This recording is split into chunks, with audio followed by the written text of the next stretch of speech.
Hey guys, in today's video, I'm going to quickly go over 5 tips that I think could help you in Season 2. A lot of people may know these things, but I highly doubt you know all of them, or everyone knows all of them.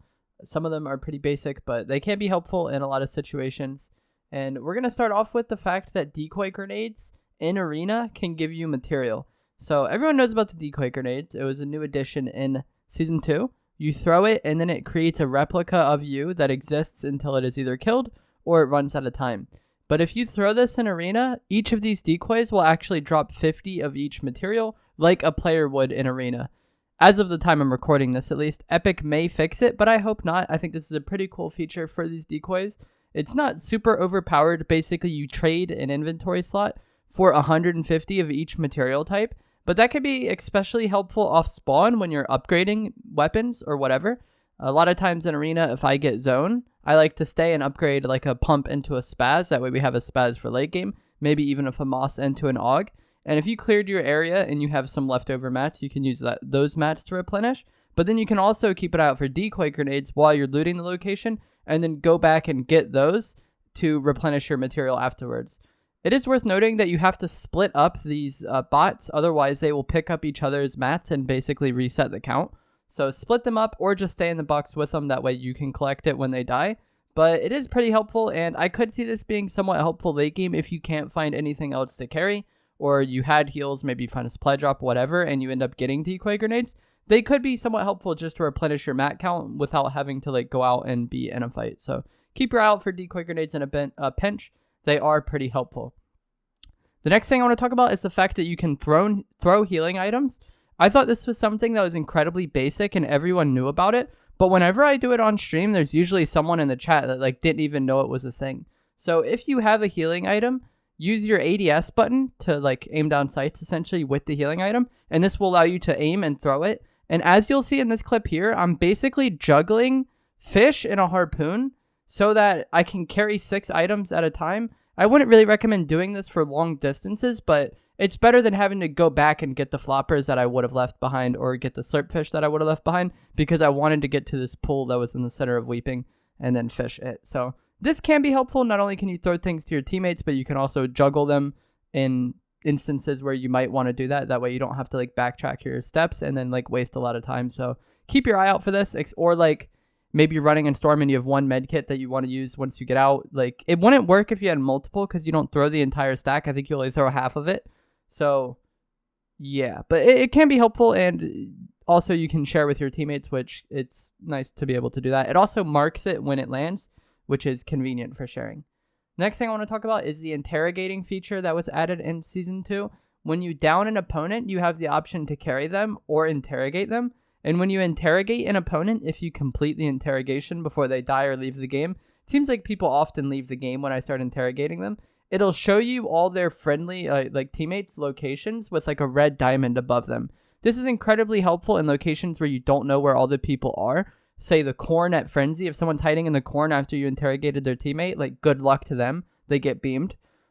Agency can be a pretty chaotic location if people are really split. Or just off spawn. Let's say someone contests your house, you kill him. You can mark everybody on his team for your teammates. That way they aren't caught off guard at all. And you can kind of coordinate pushes on the remaining players of the team. Just gives you a lot of awareness and really punishes people for going off on their own and dying. Or maybe even like late game chaotic builds. It could be easier to find people in the build. So I definitely like this feature. It's pretty useful. Unfortunately, the game will sometimes do it automatically when you don't intend to. Like how it would pick people up sometimes when you didn't intend to. I wish they would make it to where it had its own keybind, or like its own thing that you could map it to in your keybinds. That way you wouldn't be accidentally doing this. Because if you're like me, I try to reload after I kill somebody and then I start interrogating them, which isn't always bad, but it can cost you in some instances, which isn't ideal. The next thing I want to talk about is the fact that supply drops are guaranteed Launchpads in Season 2. So Launchpads were added back towards the end of Season 1, Chapter 2, Season 1 at least. And now, when you open a supply drop, you get a launch pad every time. I've only had one time where I didn't get a launch pad out of a supply drop in this season, and I think it fell under the earth because that's a glitch that happens sometimes with supply drops. Like, I've opened them and had the gun fall into the earth for some reason. So I think that's what happened the one time I didn't get a launch pad from the drop. But getting launch pads out of drops is really, really helpful. It makes it really, like, guaranteed value mid-game. In competitive, for example, if I'm near a drop, I might consider going for it if I don't have a launch pad, just because launch pads can be free mobility in the late game and you save a lot of material by doing so. If you're looking for kills, being able to find a launch pad and then launch pad from there to go find more kills is incredibly helpful.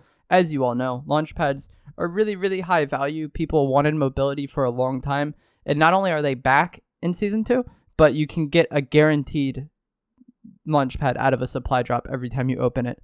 Also, every agency vault has a supply drop inside of it, so you get a guaranteed launch pad whenever you loot an agency location if you loot the entire thing, which is really nice for those edge spots, but it's also really nice for agency, which is already centered. You're already going to get a good amount of kills from it, most likely.